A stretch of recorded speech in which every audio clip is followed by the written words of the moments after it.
7 Oscars. 7, including Best Picture and Best Director. How is Tarantino even in this conversation? Because Oppenheimer was Nolan's first Best Director win after 8 nominations. Meanwhile, Tarantino has 2 Best Screenplay Oscars. For writing, we're talking about directing. And screenplay is the foundation of cinema. Tarantino's scripts are studied in film schools worldwide.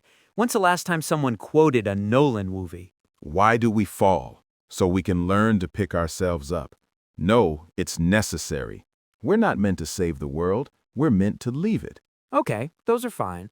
But can you quote them from memory, like "Say what again?" or "Royale with cheese," or "I'm gonna get medieval on your ass"? Just because something's quotable doesn't make it better cinema. Nolan's films have grossed over $6 billion. And Tarantino changed the entire language of filmmaking with Pulp Fiction. Cultural impact isn't measured in box office. $6 billion. Multiple films crossing $1 billion. Oppenheimer made almost $1 billion as a 3-hour biopic. Pulp Fiction made $213 million on an $8 million budget. That's a bigger achievement than any Nolan blockbuster. Bigger? How? Nolan proves original cerebral films can compete with Marvel. Inception, Interstellar, Tenet, all original IP making massive money. While looking pretty but feeling cold. Tarantino's films have soul, personality, swagger. You feel the director's passion in every frame. Nolan's films have... You're saying Interstellar doesn't have emotion? The entire movie is about a father trying to get back to his daughter. And it's beautiful, but compare that to the basement bar scene in Inglourious Bastards. 20 minutes of pure tension built entirely through dialogue. That's mastery. Nolan builds tension through visuals and editing. Dunkirk is 95% visual storytelling with minimal dialogue. Different approach, equally effective. Dunkirk's incredible, I'll give you that. But it's not quotable. It's not something you re-watch and catch new details in the conversations. You absolutely catch new details. The 3 timelines, the way they intersect, the ticking watch sound throughout, it's meticulously constructed. Constructed, that's the word. Nolan's films feel constructed. Tarantino's films feel alive, spontaneous, dangerous. They're carefully scripted and shot, nothing spontaneous. But they feel spontaneous. That's the art. When Samuel L. Jackson goes off about hamburgers in Pulp Fiction, it feels like real people talking. And when Michael Caine explains the Prestige and the Prestige, it doesn't feel real? It feels like exposition, which is Nolan's biggest weakness. His dialogue is functional. It explains things. Tarantino's dialogue is the thing itself. Because Tarantino prioritizes dialogue over everything else. Nolan balances dialogue with visuals, music, editing, practical effects. All tools, but cinema started with dialogue. Films are recorded plays. Tarantino understands that. No, cinema started with silent films. Visuals came first. And Nolan's commitment to IMAX, to large format practical filmmaking, that's respecting cinema's visual nature. He's also the guy who made Tenet so confusing nobody understood what was happening. It's about time inversion. The whole movie is a palindrome. I know what it's about, but intentionally confusing your audience isn't the same as challenging them. Tarantino's non-linear storytelling in Pulp Fiction was confusing when it came out. It was innovative, not confusing. There's a difference.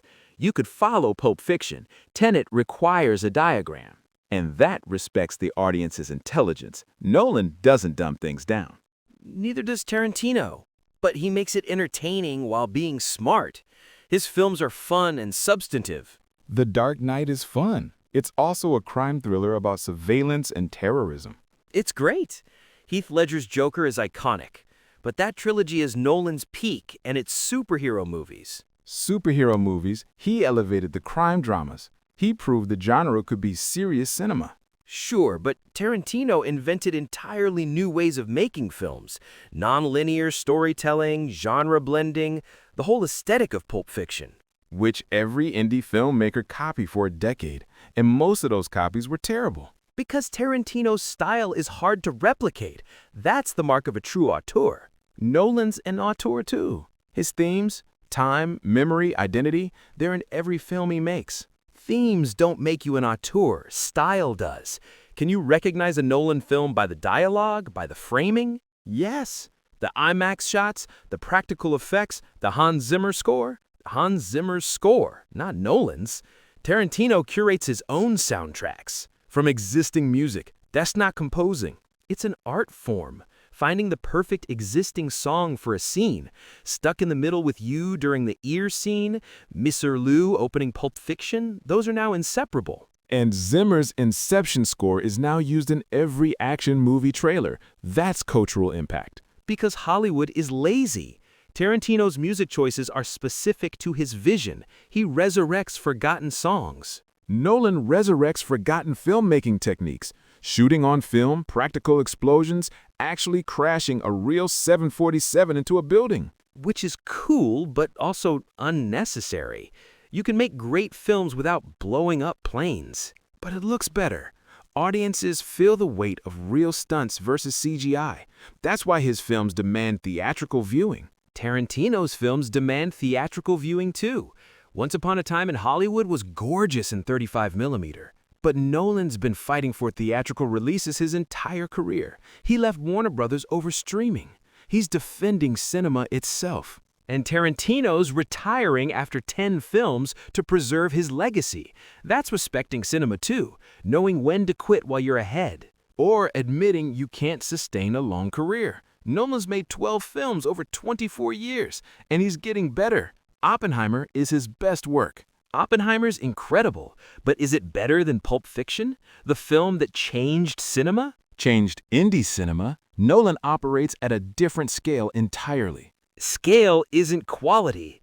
Some of the best films ever made were small, intimate, dialogue-driven. And some of the best were epic, visual, large-format spectacles. Both are valid. Agreed, but we're trying to pick one director. And it's Nolan. Commercial success, critical recognition, technical innovation, no flops in his entire career. Tarantino has no flops either. Even Death Proof has cult status now. Death Proof has 65% on Rotten Tomatoes. That's his worst reviewed film. And it's still beloved by Tarantino fans.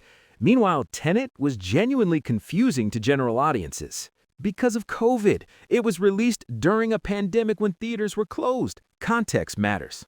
I'm talking about the movie itself, not the box office. The movie was intentionally opaque. Intentionally challenging. Different thing. Let me ask you this. If you could only watch one director's filmography for the rest of your life, who would you choose? Nolan, because there's more variety. Superhero films, sci-fi, war movies, historical dramas, thrillers. Tarantino makes crime films. Crime films, westerns, revenge fantasies, war films. Inglourious Basterds and Django aren't the same genre. They're both revisionist historical revenge films. That's one subgenre. That he invented. That's the point. Nolan works within genres. Tarantino creates them. Nolan redefined the superhero genre with The Dark Knight. One genre. Tarantino invented an entire aesthetic that doesn't fit into any existing category. Tarantino-esque. I get it. But Nolan-esque exists too. Time-bending, mind-bending blockbusters. That's just twisty movies. Tarantino-esque means snappy dialogue, pop culture references, stylized violence, chapter structures. It's specific. And Nolan's specific too.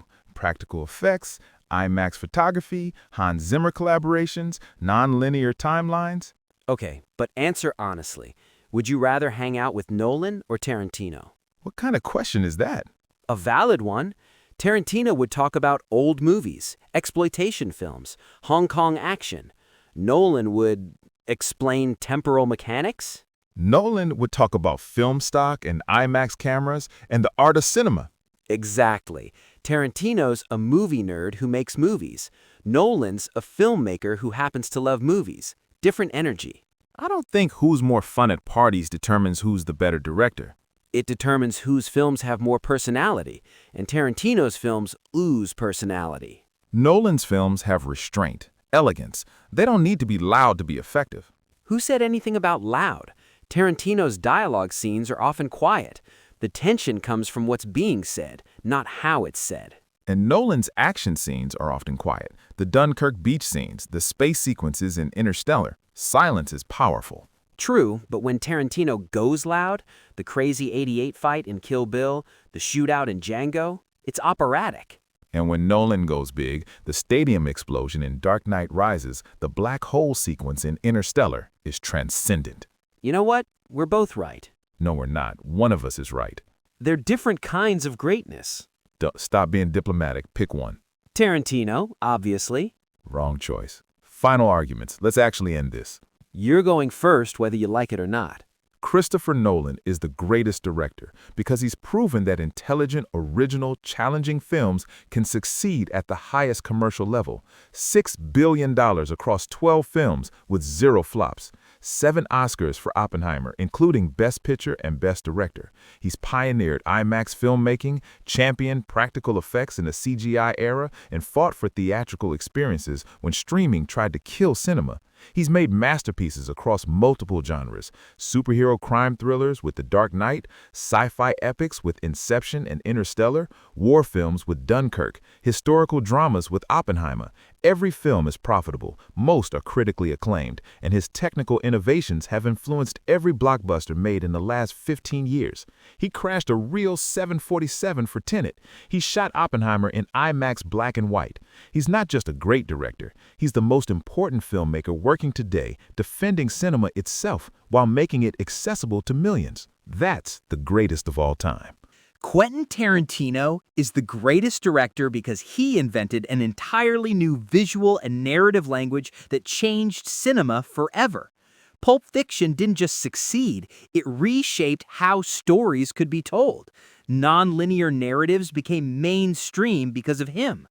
His dialogue is the best in modern cinema, quoted globally and studied in film schools everywhere.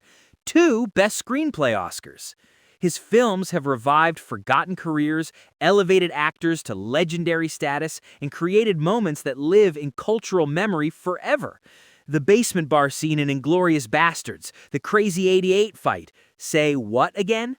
He curates soundtracks that resurrect forgotten music and make them inseparable from cinema history. He created his own subgenre of revisionist history revenge films. And he's smart enough to retire after 10 films, preserving a perfect legacy instead of diluting it. Nolan makes impressive technical achievements. Tarantino makes essential cinema that rewrote the rules. That's the difference between craft and pure artistry. So it's commercial scale versus artistic purity. Technical innovation versus narrative revolution. $6 billion versus cultural influence. Exactly. And cultural influence matters more than box office. Not when the box office proves you can make smart films for everyone, not just cinephiles.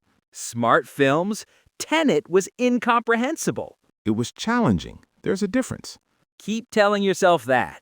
And you keep telling yourself Tarantino's dialogue obsession makes him a better visual director. His visuals are iconic. The trunk shot, the blood fountain in Kill Bill, the burning theater in Bastards. All memorable, but are they Interstellar's black hole, the rotating hallway in Inception, the Dunkirk aerial combat? Different aesthetics serving different purposes. But only one is pushing technical boundaries. And only one is creating perfect screenplays that will be studied for generations. Oppenheimer's screenplay won an Oscar. Adapted from a book, Tarantino writes originals. Reservoir Dogs is basically reworked from a Hong Kong film. Inspired by, not adapted. Big difference. We're splitting hairs now. Because we're never going to agree on this. Nolan's made more films, made more money, won more Oscars recently, and he's still improving. Tarantino's made fewer films intentionally, changed cinema permanently, and he's retiring at the top of his game. Quantity versus quality. Legacy versus longevity. The director who elevated blockbusters to art. The director who made art into blockbusters. And here's what kills me about this debate. Nolan's still making films. He's going to make 10 more masterpieces. And Tarantino's making one more perfect film and leaving us wanting more. That's artistic integrity. That's quitting before you decline. Or it's preserving perfection. 10 perfect films beats 20 good ones. 12 films, and none of them are bad. Tenet exists. Tenet is ambitious and challenging. Death Proof exists. As part of Grindhouse, it's supposed to be trashy. Convenient excuse. Intentional aesthetic. This is the most circular argument we've ever had. Because they represent fundamentally different philosophies of filmmaking. Technical mastery and visual spectacle. Narrative innovation and dialogue perfection. And both changed modern cinema. In completely different ways. Which means there's no right answer. Except there is. It's Tarantino. It's absolutely Nolan. This debate will still be happening in 20 years. When Nolan's made 5 more masterpieces and Tarantino's made his 10th and final film? And we'll still be arguing about which mattered more. The blockbuster auteur who saved theatrical cinema? The indie revolutionary who reinvented storytelling? Different eras, different approaches, same level of greatness. Except mine's better. Keep dreaming. Keep watching Nolan explain time travel for 3 hours. Keep watching Tarantino characters talk about cheeseburgers for 20 minutes. At least those 20 minutes are entertaining. At least those 3 hours are visually spectacular. And we've come full circle. As always, 2 directors who changed everything, and we'll never agree on which changed it more.